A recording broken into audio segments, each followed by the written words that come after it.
Welcome back. इस वक्त बात ये हो रही है कि क्या मिफ्ता इस्माइल साहब पे मुकम्मल भरोसा किया जा सकता है या मिफ्ता इस्माइल साहब पर इस वक्त नून लीग को भी भरोसा नहीं रहा, और अगर नहीं रहा तो उनके बदले कौन आ सकता है? क्या इसाक डार साहब दोबारा से तशरीफ़ ला सकते हैं या उनके पास इतनी एक्सपर्टीज़ है कि वो इस वक्त जो बहरानी सूरत हाल है उसे इस वक्त मुल्क को निकाल सकते हैं? क्योंकि इसी तरह के माजी में हमने तजुर्बा देखे कि असद उमर साहब आए जिन्होंने कहा था कि 100 रोज़ के अंदर मैं मुल्क को इस गहराई से, पाताल से निकाल के आसमान की बुलंदियों तक ले जाऊँगा, लेकिन वो कहीं पर भी नहीं ले जा सके, उन्हें हटाना पड़ा और फिर एक के बाद एक जो वज़ीर ख़जाना है वो तब्दील होते रहे। तो कुछ इसी तरह के मामला तो नहीं होने जा रहे, इस पर ही हम बात करें। हमारे साथ मौजूद हैं द गोल्ड के CEO इस वक्त नासिर ख्वाजा साहब। नासिर साहब, ये फरमाइएगा कि इस वक्त जो सारी सूरत हाल है, क्या मिफ्ता इस्माइल साहब जो हैं कुछ करने के काबिल हैं या उनकी जगह किसी और को लाना पड़ेगा? सर, इस्माइल साहब को बिठाएं या किसी और को लाएं, मकसद काम होना चाहिए। कौन करेगा? सच्चाई, ईमानदारी, ऑनेस्टी, दिलेरी और बहादुरी, ईमानदारी कौन लाएगा? कहाँ से है? जिसके पास है वो आ जाए, जहां से भी लाए, सही आए और करे। इसाक डार साहब कर सकते हैं? कर सकते हैं, अगर करवाया जाए उनसे। उन्हें लेकर आ जाएंगे? लेकर आना, करवाया जा सकता है। अच्छा, उन पर तो बहुत इल्ज़ामात हैं कि जनाब उन्होंने क्या कुछ कर दिया। सर, इल्ज़ामात किस पे नहीं है? अब बात कहीं और चली जाएगी। अच्छा, इल्ज़ामात किस पे नहीं है? सही है। इस वक्त शाहिद खान साहब ने हमें ज्वाइन किया है, तहरीक इंसाफ से ताल्लुक़ रखते हैं। शाहिद साहब, खुशामदीद कहेंगे आपको। मेहरबानी, शुक्रिया। शाहिद साहब, ये फरमाइएगा कि जैसा कि माजी में तजुर्बे आप लोग करते रहे, वैसे ही गालिबन ऐसा लगता है कि तजुर्बा ना हो जाए। जैसे कि वज़ीर ख़जाना को आप लोग चेंज करते रहे, आप समझते हैं मसले का हल वज़ीर ख़जाना के तब्दील होने से है या कुछ मौजूदा हुकूमत कर पाएगी? आवाज़ आपकी नहीं आ रही जनाब। इस वक्त बात हो रही है इस महंगाई की, बढ़ती हुई महंगाई की, जिस पे इस वक्त आम आदमी परेशान दिखाई देता है। इस बढ़ती हुई महंगाई को किस तरह से कंट्रोल किया जा सकता है? शाहिद साहब, आप लोगों ने भी कई दफ़ा वज़ीर ख़जाना तब्दील किए, क्या मौजूदा हुकूमत को भी वज़ीर ख़जाना तब्दील करने की ज़रूरत है या पॉलिसीज़ को तब्दील करना होगा? देखिए जी वकार साहब, बात यह है कि जब मुल्क पे नाअहल हुक्मरान मुसल्लत होंगे और हमारे मुल्क में दूसरे मुल्कों की दरअंदाजी होगी और मनपसंद लोग आएंगे, जैसे कि इम्तिहानात में असल काबिल आदमी उसकी मेरिट का कत्लेआम करके एक नकल वाले आदमी को उठा के उसको पास किया जाता है। बात सिर्फ ये है कि बदकिस्मती से पाकिस्तान की तरफ ये है कि पाकिस्तान के अंदर और पाकिस्तान के बाहर जो साजिशें होती है, पता नहीं क्यों इधर अपोजिशन के कुछ लोग उसका शिकार हो जाते हैं, जो जिसका खमियाजा पाकिस्तानी अवाम को भुगतना पड़ता है। आप देख ले कि इमरान खान साहब के खिलाफ 3 रुपए पेट्रोल जब ज्यादा होता था तो यहाँ से लॉन्ग मार्चे 2-2, 3-3 निकाली जाती थी महंगाई के खिलाफ। यही जो आजकल अब हुकूमत में बैठी है। जब से ये हुकूमत आई है, जब से ये तजुर्बेकार टीम आई है, इन्होंने अवाम पे 119 रुपए फी लीटर तेल महंगा करके जो पाकिस्तानी अवाम पे जो महंगाई का तूफान लाया हुआ है, किसे टका छुपा नहीं है। वो तो चल ही रहा था, पाकिस्तानी अवाम उसमें पिस रही थी, इनको बददुआएं मिल रही थी। अचानक बजट का जो है ना, इन्होंने तो पाकिस्तानी अवाम पे जो है बजट का जो खून मारा है, खूनी बजट इसको मैं कहूँगा। बात तो मर ही गया एक किस्म का। अच्छा, लेकिन वो ये कह रहे हैं, वो तो ये कह रहे हैं कि हमने सिर्फ अमीरों पे टैक्स लगा रहे हैं, अमीरों पे टैक्स लगा रहे हैं, अमीरों पे टैक्स बढ़ा रहे हैं, गरीबों के लिए तो रिलीफ दे रहे हैं। ये बाकायदा न सिर्फ मिफ्ता इस्माइल कह रहे हैं बल्कि शहबाज शरीफ साहब भी कह रहे हैं। मतलब मुझे तो मालूम नहीं है, पता नहीं कौन से, इनको सिर्फ एक काम आता है, आवाम पे टैक्सेस लगाना। पता नहीं किस चीज की इन्होंने तालीम हासिल की, किस चीज की इसको जो है ना वजीर खजाना बनाया गया है, बल्कि अभी दूसरा उसको तैयार किया जा रहा है पाकिस्तानी अवाम का खून चूसने के लिए। मुझे आप ये बताएं, आप चीनी की कंपनी पे या सीमेंट वाली कंपनी पे या बड़ी बड़ी कंपनियों पे टैक्स लगा रहे हो, ठीक है? आप वो चीनी सस्ता बेचेगा, वो आगे मिलों को सस्ता देगा, डिस्ट्रीब्यूटर को सस्ता देगा, आगे जो आम आदमी जाएगा इसका खमियाजा आम आदमी को भुगतना पड़ेगा।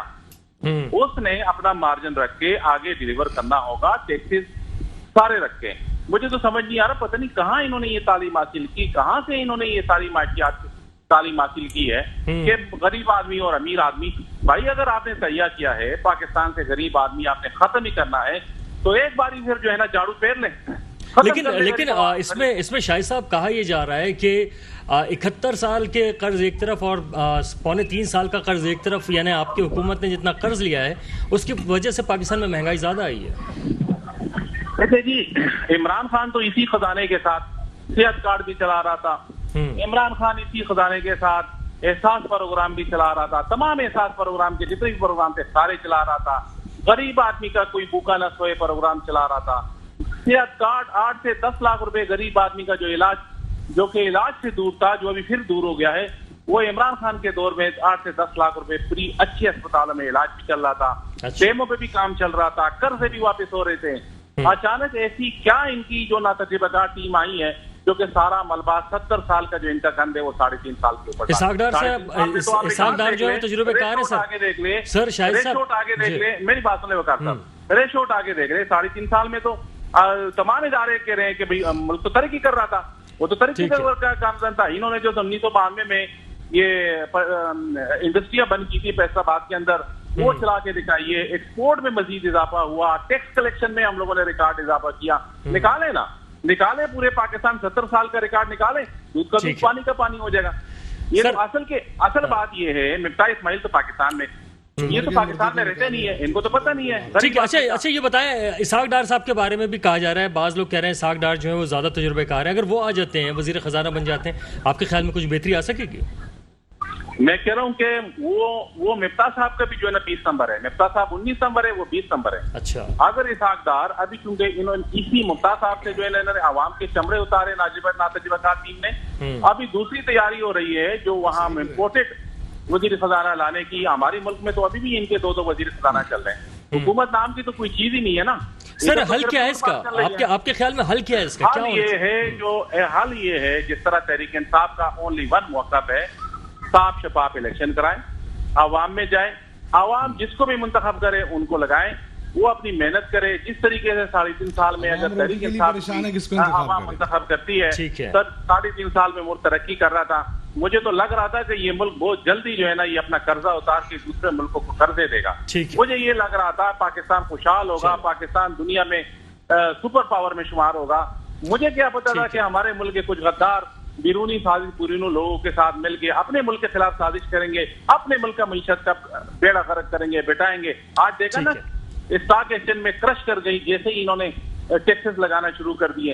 तो खुदा के लिए अभी भी वक्त है। मैं न्यूट्रल को भी, अगर यहाँ आपकी टीवी की तवज्जो से मेरी बात जाती है, खुदा का वास्ता है, खुदा का वास्ता, आपका मुल्क नीचे जा रहा है, इसको संभालें।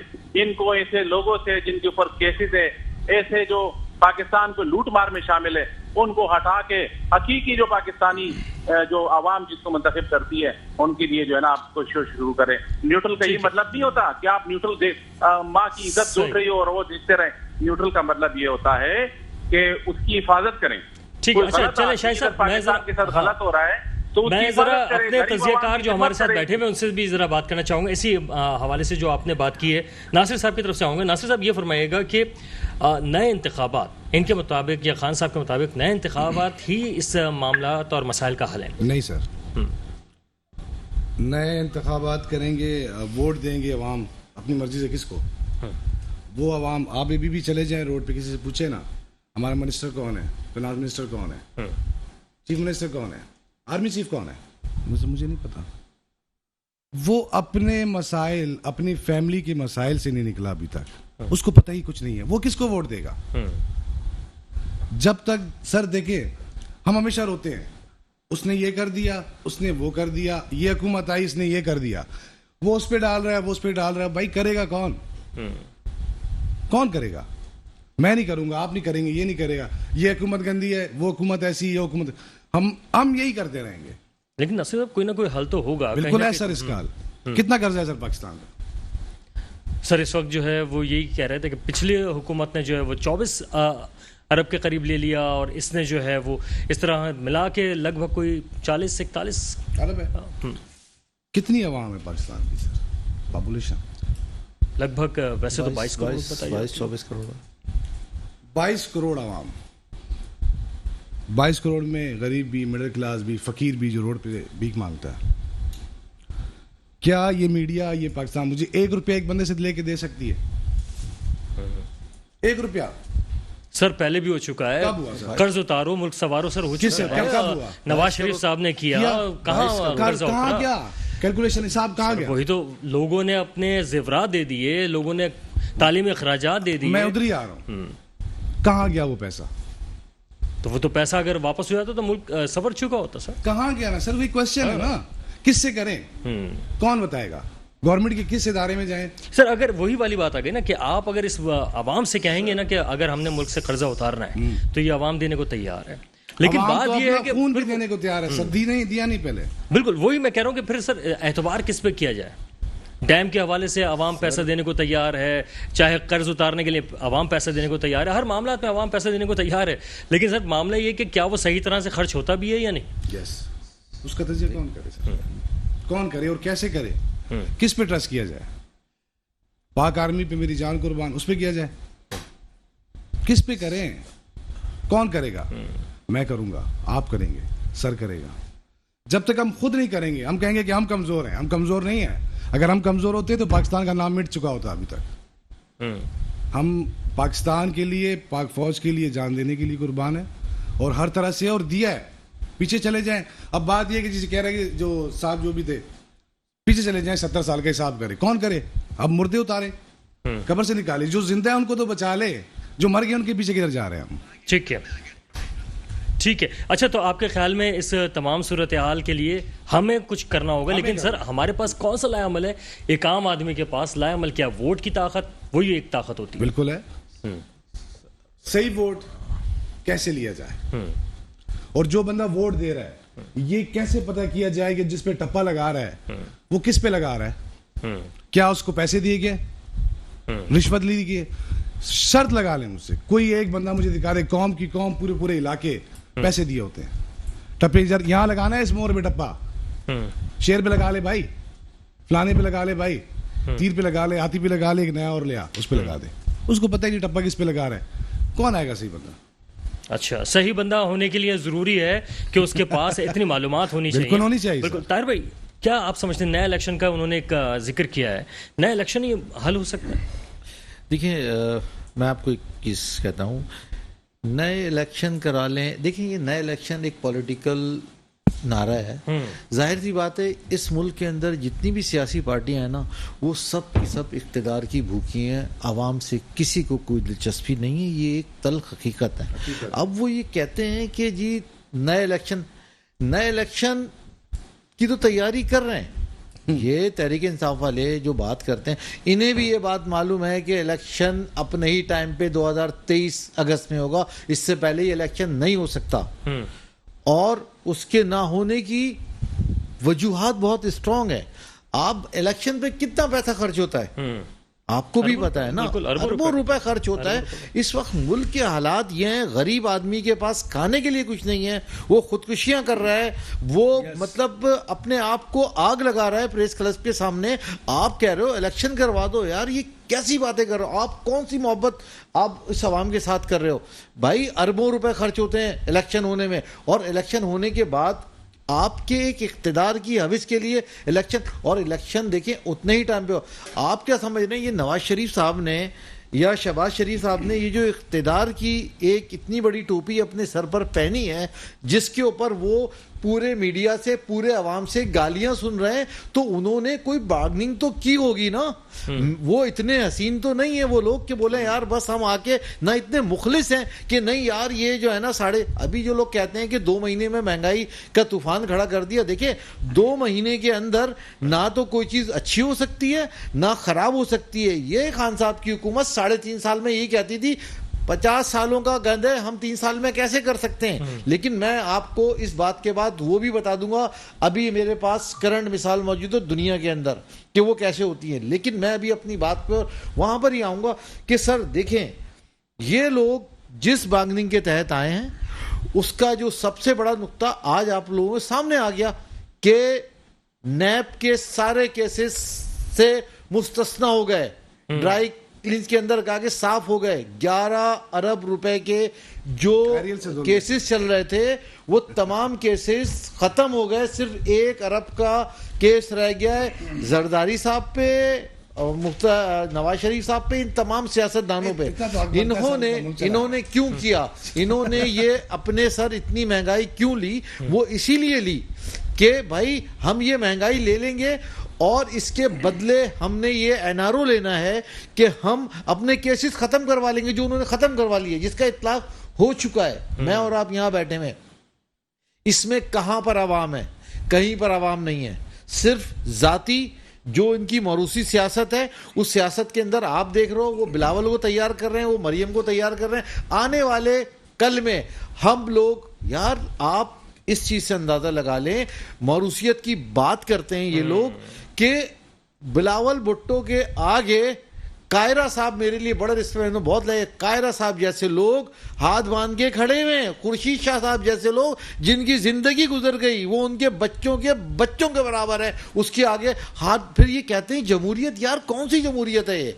सिर्फ और सिर्फ हो ये रहा है कि आवाम को लूटने के लिए, आवाम को नुकसान पहुंचाने के लिए जो कर सकते हो कर लो, सिर्फ इख्तिदार की हवस से आवाम के लिए सर कोई चीज नहीं है सर। देखिए इसके अंदर, ठीक है, बिल्कुल। मैं जरा शाहिद साहब की तरफ जाना चाहूंगा। शाहिद साहब ये फरमाइएगा कि जो इस वक्त हुकूमत हासिल की, इस वक्त जो कि अपोजिशन थी, इस वक्त मौजूदा हुकूमत है, शहबाज शरीफ साहब ने महंगाई का तूफान जो खान साहब ला रहे थे वो सर अपने ले लिया।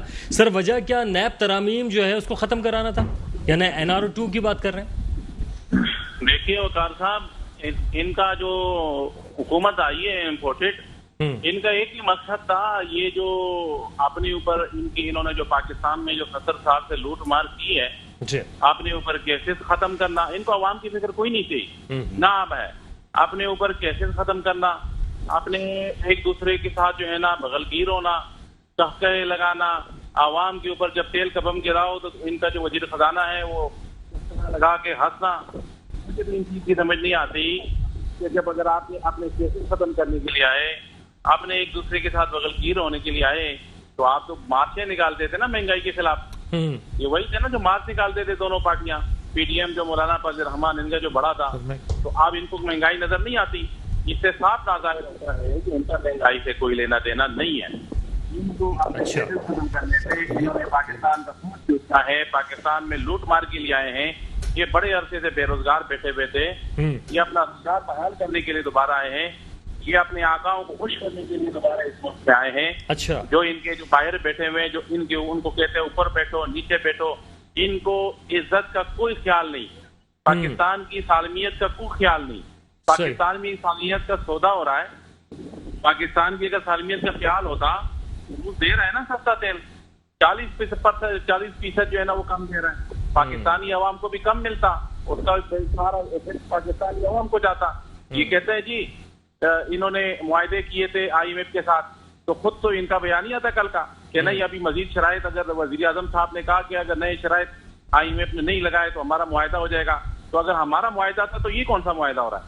तो इनके झूठ खुद ब खुद सामने आ रहे हैं। ठीक है, ये आवाम के साथ जो खिलवाड़ कर रहे हैं अपने आकाओं को खुश करने के लिए, ये सरासर पाकिस्तान तबाही की तरफ जा रहा है। सर ये बताएगा, अच्छा ये बताएगा, आज वजीर आजम जो है वो गवादर गए, वहाँ पर उन्होंने वहाँ के लोगों से मुलाकातें भी की और कहा कि जो चीन है वो सरमायाकारी करना चाहता है, दीगर ममालिक सरमायाकारी करना चाहते हैं, तो उनकी हिफाजत भी हमारे ऊपर फ़र्ज़ है। तो वहाँ उनकी एक्टिव काफ़ी हम नज़र आ रहे हैं। ऐसा नहीं लग रहा कि सर वो पाकिस्तान की बेहतरी के लिए काम करने की कोशिश कर रहे हैं? आप कैमरे के फोटो उनके मेरे ख्याल में देख के मुतासिर हुए। मैं आपको हकीकत बता रहा हूँ हुआ क्या है। जब ये लोग इम्पोर्टेड हुकूमत आई पाकिस्तान के अंदर, जो चाइनीज थे या दूसरे मुल्कों के थे वो पाकिस्तान छोड़ना शुरू हो गए, चले गए पाकिस्तान से। चाहे वो इराक गया, वो सऊदीया गया, खाली हाथ वापस आया, गया खाली हाथ वापस आया, IMF ने उनकी बात नहीं मानी, चाइना गया उधर से खाली हाथ। यानी कि हर जगह जब इनको मुंह की कहानी पड़ी तो फिर चीफ आबादी साहब बाजवा साहब ने जो है ना अपना किरदार अदा किया और इनके लिए जो अभी जो थोड़े बहुत जो बैंकों के महंगे तरीन कर्जे जो पाकिस्तानी अवाम से जो मंजूर करवाए वो भी जो मिलने वाले हैं, तो ये चीफ साहब ने जो है ना अपना एक टका भी नहीं देता। उनको पता है कि इन्होंने तो अपने मुल्क को लूटा है, हमें क्या देंगे, अपने अवाम तक नहीं छोड़ा। इनकी जायदादें बाहर पे है, ये बात ही नहीं कर सकते ना IMF के सामने, हम तो IMF को चला देते। हमने तो तेल सस्ता किया था, बिजली 4 रुपए सस्ती कर दी। हमने तो उनके किराए हम भी उसको डील कर रहे थे, हम पे भी काफी सर आप अभी भी कर सकते थे। आप क्या इस पोजीशन में थे कि मजीद जो इस वक्त सूरत हाल है आप इसके बरखिलाफ जा सकते थे? कैसे बरखिलाफ जा सकते हैं? सर आप जो है जो इस वक्त महंगाई बढ़ रही है, क्या आप महंगाई नहीं बढ़ाते जो इस वक्त IMF से मुआहदे किए हुए? नहीं देखिए, मैं फिर दोहराना नहीं चाहता। इसी खुदाने के साथ इमरान खान जब इसी मुल्क को चला रहा था ना, यानी आप महंगाई नहीं करते, आप लोग महंगाई ना करते? नहीं, मजीद महंगाई हमने तो कोरोना जैसी वबा आई है, कोरोना की वबा में अपने मुल्क पीरियड में बैठे हुए अपने मुल्क, देखिए हमारा मुल्क बड़ा गरीब मुल्क है, टापड़ी वाला वो बहुत मुतासिर होता। हमने स्मार्ट लॉकडाउन लगा के पाकिस्तानी आवाम को ज्यादा से ज्यादा फायदा पहुंचाया, और उस स्मार्ट लॉकडाउन में जितने हमारे फैसलाबाद इंडस्ट्री ने जो 1992 से बंद थी, जितने ऑर्डर पकड़े दुनिया से, वो रिकॉर्ड पे मौजूद है। ठीक है, मजदूरों की किल्लत आ गई थी, इन्होंने वही इंडस्ट्रियों को दोबारा ताला लगाया। ठीक है सर मैं यहाँ पे जो हमारे पैनल पे बैठे हुए लोग हैं उनसे मैं जान लेता हूँ, तजिया ले लेता हूँ कि क्या नासिर साहब महंगाई अगर नहीं बढ़ाते खान साहब मौजूद होते? सर आपकी हंसी बहुत कुछ बता रही है, लेकिन फिर भी आप अल्फाज का अगर सहारा लें तो। सर जी मैं एक बिजनेसमैन हूं, पॉलिटिक्स में लाएंगे, अच्छा चले। सर महंगाई से इमरान खान का हुकूमत का क्या ताल्लुक, या सस्ताई से उसका क्या ताल्लुक? अगर वो महंगाई बढ़ाते तो उसकी हुकूमत ना रहती, इसका मुझे समझ नहीं आया इस क्वेश्चन कैसे। खान साहब जो है अगर कंटिन्यू कर रहे होते तो आपके ख्याल में महंगाई वो बढ़ाने पे मजबूर होते जैसे कि इस वक्त मौजूदा हुकूमत ने बढ़ाई? बिल्कुल बढ़ाते, बढ़वाया जाता, बढ़ाते। मुआहदे किए हुए थे सर, वो तो मुझे नहीं पता। IMF से मुआहदे नहीं वो तो कह रहे हैं ना IMF से मुआहदे। और वो सर देखें, बात ये है कि अभी मेरे दोस्त जो बातें कर रहे थे कि यार हमने कर्ज इतना लिया, वो वहाँ गए नहीं गए, देखें हकीकत की नज़र से देखें। खान साहब जो थे ना, जब खान साहब आए थे और जाते थे वो कर्ज लेने के लिए, तो वापस आ जाते, बाजवा साहब उनकी उंगली पकड़ा के लेकर जाते थे, और वहाँ चाइना भी वही लेकर गए, UAE भी वही लेके गए, सऊदी अरब भी वही ले गए, और उनके जाने के बाद कर्जे मिलते थे। ये ऑन द रिकॉर्ड है ये बात ठीक है ना, उनके बगैर नहीं मिलते थे। कल खान साहब ये कहते थे कि इनसे अच्छा आप पुराने ऑन रिकॉर्ड इंटरव्यूज को उठाकर देखें, वो ये कहते थे कि यार बाजवा से अच्छा कोई आदमी नहीं है, ये बंदा बिल्कुल जमहूरियत पसंद है, ये बंदा बहुत आला है। आज यार क्यों कि वो आज अगर आपको अपोज कर रहा है या आपको एक सही लाइन दे रहा है तो आप उसके खिलाफ बात कर रहे हैं। देखिए ये अभी कह रहे थे कि ये इंपोर्टेड हुकूमत है। सर मान लिया इंपोर्टेड हुकूमत है, जब ये इंपोर्टेड हुकूमत थी तो जिस दौरान खान साहब इस्लामाबाद में धरने की कॉल दिए गए थे, उसकी सुबह इनकी मरकजी काबीना क्यों इस अपोजिशन से मुज़ाकरात कर रही थी बैकडोर जाके?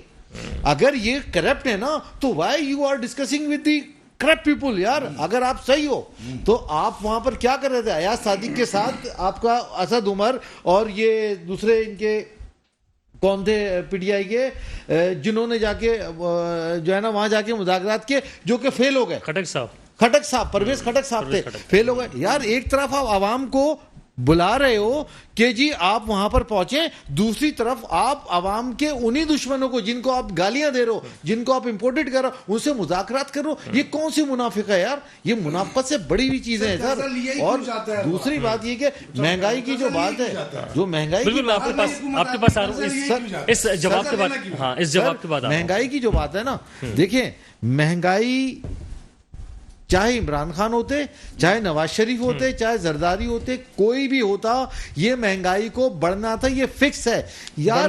मैं जो मुआहदे कर रहा हूं, मुझे ऑपरेट कर रहा है IMF। वो मुझे कहता है कि आपने बिजली कितने की करनी है, मैं करता हूं। वो कहते हैं तेल कितने, यार मुझे करना है। Try to understand. ये लोगों को बेवकूफ क्यों आप बना रहे हो कि यार मैं नहीं होता तो ऐसा होता? ओ भाई आपने ही मुआहदे, ठीक है उसके अंदर मुआहदों में अब जो भी आ रहा है बंदा वो उसका शिकार होता। आपने ये किया था, आपने उसको उस प्राइस जो फिक्स हुई थी 300 रुपए पेट्रोल की, उसको आपने एपिसोड में ब्रेक कर दिया था। पहले आपने 20 रुपए बढ़ाए, फिर आपने 30 रुपए बढ़ाए, फिर आपने 40 रुपए, ये एंड तक के ये वही नंबर आना था। हाँ इन्होंने क्या किया, जो अभी गवर्नमेंट आई है उसने बोला एक ही झटका बड़ा ही बम फाड़ दिया, बच्चों को छोटे छोटे बम दे रहा था, उन्होंने बड़ा बम फाड़ के उन्होंने अपनी प्लानिंग के हिसाब से सही किया।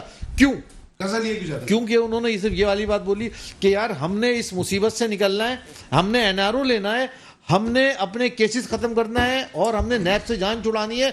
हम और जो कुछ भी आएगा सारा पिछली हुकूमत पे आएगा, वो ले लेंगे, वो पिछली हुकूमत पे भी तो आएगा। बड़ा सिंपल सी बात ठीक है। है नासिर साहब ये फरमाइएगा, अभी आप बल्कि खुद ही कह रहे थे कर्जे क्यों लेना पड़ते हैं, कि आपको क्या वजह लग रही है कर्जे क्यों लेना पड़े? मुख्तलिफ अदवार में मुख्तलिफ सूरतों में कर्जा लिया गया। सर हमको ठीक नहीं है। कैसे? एक होती है जरूरत पूरी करनी और ख्वाहिशात की कोई लिमिट नहीं होती। हम अयाश पसंद लोग हो गए, ठीक है। अब पेट्रोल है, पेट्रोल की कीमत बढ़ी, मैशत हर चीज की कीमत बढ़ी, फिर भी हम डालते हैं। पेट्रोल की कीमत बढ़ रही थी, एक दिन सबसे पहले पता लगा लाइन लगी हुई है, टैंकी फुल कर ले, 2 दिन में पता नहीं क्या कर लेंगे वो। अगर वो 2 दिन का पेट्रोल बचा रहे तो फिर भी बहुत कुछ होता, ठीक है। हर बंदा बीमार है, हॉस्पिटल भरे हुए हैं, वॉक कोई नहीं करेगा, अपनी सेहत का नहीं सोचता। साइकिल तो कोई चलाएगा नहीं ना, क्यों चलाए भाई? उसको तो उसका तो क्या कहते हैं उसको, पर्सनैलिटी, उसका म्यार, ठीक है ना। वो उसको फिर गाड़ी है, छोटी है, ठीक है, उसको छोटे को बड़ी चाहिए, बड़े से बड़ी चाहिए, बड़ी से बड़ी चाहिए सर, ठीक है ना। सर बात उनकी भाई की बिल्कुल ठीक है, बात उनकी बिल्कुल ठीक है भाई की। देखें, कर्जा लिया जाता है अपनी अयाशियों के लिए, चाहे कोई भी हो, मैं किसी एक का नाम नहीं लेता, ठीक है ना, अपने अयाशियों के लिए वही कर्जा लिया जाता है और वही अवाम पर डाला जाता है, चाहे टैक्स के थ्रू डाले, चाहे महंगाई करें, चाहे जो करें, ठीक है ना। एंड अपने बैंक अकाउंट भरे जाते हैं सब जो भी बिल्कुल बिल्कुल। बाहर मुल्क में, फॉरेन्स में, वो मुल्क वो हमसे बहुत अच्छे हैं, होशियार हैं, क्या वहाँ करप्शन नहीं होता? सबसे ज्यादा करप्शन होता है। करप्शन करवाते ही वही लोग हैं। बोलते हैं करप्शन करो पाकिस्तान में, लेकर आओ ना हमारे पास, हम सिक्योरिटी भी देंगे, आपकी फैमिली को भी सिक्योरिटी देंगे, आपको भी देंगे, आप सिक्योर भी हैं, सेफ भी हैं, तो जाएंगे ना लोग सर, क्यों नहीं जाएंगे? हम करप्ट हैं, ठीक है, हम ठीक होंगे तो सब ठीक होगा सर। ठीक है जनाब। शाही साहब फरमाइएगा, करप्शन की वजह से कर्ज लिया जाता है और वो ही एक सबब बनता है जिसकी वजह से पाकिस्तान आज फंसा हुआ नजर आ रहा है। देखिए जी, हमारी तो पूरी तहरीक करप्शन के खिलाफ है। देखिए, जब ये सेनेट के इलेक्शन होते हैं और ये खरीद फरोख्त करते हैं, और अभी आपने देखा जो आदम एतमादी ला रहे थे और सिंध हाउस में क्या कुछ नहीं हो रहा था जी, ये कौन से पैसे होते हैं? सही है, ये यही पैसे होते हैं आवाम का, जो 2209 अरब रुपए पिछले 10 साल में का बजट था, वो जिनके ऊपर मेरे ख्याल में 10 अरब भी नहीं लगा होगा, वो पैसे ये लोग आवाम पे नहीं लगाते हैं। सेहत का बजट सारा खा लेते हैं, तालीम का बजट सारा खा लेते हैं। इस तरह वो पाक में जो पीएमएल गवर्नमेंट थी वो भी यही करते हैं, वो पैसे जमा करके फिर उससे खरीदो फिरोख्त करते हैं। जब इससे खरीदो फिरोख्त करके हुकूमत बनाते हैं तो फिर आवाम को लूटते हैं। इस तरीके से नस्ल दर नस्ल, पहले बाप। सर अगर आप एहतिसाब कर लेते मुनासिब सर, तो ये मामला आज कम से कम खत्म हो चुके होते। देखिए जी, इनको सजाएं होनी थी। शहबाज शरीफ, इनकी अपनी बयानियां हैं, जो दानियाल अजीज साहब है, स्टेटमेंट देख लें, इनको सजाएं होनी थी। ये तो एकदम इन्होंने जो इतना सब कुछ कबूल कर लिया है, तो इसी वजह से तो कबूल किया कि ये तो सारी उम्र के लिए नायल होने थे। शाहिद फाकान अब्बासी, शहबाज शरीफ, जरदारी साहब, इनको सजाएं देना तो अदालतों का काम है ना। केसेस जो इनके बने हुए थे, इनके अपने चल रहे थे। सर अब तो नैब तरामीम हो चुकी है, अब कौन सजाएं दिलवाएगा, अब कौन वो करेगा? देखिए आवाम जी, अभी आवाम सब देख रही है। जो इन्होंने ये नैब तरामीम के लिए आवाम पे जो महंगाई के बम तोड़े हैं, आवाम को खून चूसा है इन्होंने ना, तो ये अब आवाम इनसे इलेक्शन में इंशाल्लाह ये जो भाई कहते हैं, ठीक है शाह साहब, आपका कमेंट है बिल्कुल ठीक है शाह साहब, बहुत शुक्रिया शाह साहब। लास्ट कमेंट कीजिएगा सर। देखें, इस वक्त जो मौजूदा सूरत हाल है, इस सूरत हाल में एक बात मैं आपसे कहना चाह रहा हूँ कि इस वक्त जो है ना, जो भी पार्टीज, जो भी लोग, चाहे उनका ताल्लुक किसी से भी हो ना सर, वो हमारे इदारे को, जो हमारे मुल्क की सालमियत, बका और सलामती का जामिन है, वो पाकिस्तान आर्मी है। ये एक हकीकत फैक्ट है। ठीक है, उसके अंदर ये हो सकता है कि कहीं 19-20 कहीं होगा, और उनका अपना एक सिस्टम है, वो लोगों को सदाएं भी देते हैं। तो मेरा कहना है कि उनके लेवल को मिलाई ना करें। ठीक है नासिर साहब, लास्ट कमेंट कीजिएगा जनाब। सर, पाक फौज के बारे में बात की, जब पाक फौज अगर ना होती और हमारे इदारे एहसास इदारे ना होते तो मुल्क भी ना होता। मुल्क भी ना होता। जनाब बेहद शुक्रिया आप तमाम हजरात का कि आप लोग तशरीफ़ लाए और अपने तज़िये पेश किए, और यकीनन इस वक्त आवाम जो है वो भी मुनासिब समझती है कि क्या मामलात हैं, किस जगह पे पाकिस्तान जा रहा है, और उनका क्या फ़ैसला होगा आइंदा आने वाले जब भी जो भी मामलात होंगे वो अपना हिस्सा ज़रूर डालेंगे। वक़ारुल हसन को भी दो टोक से इजाज़त दीजिएगा। अल्लाह हाफ़िज़।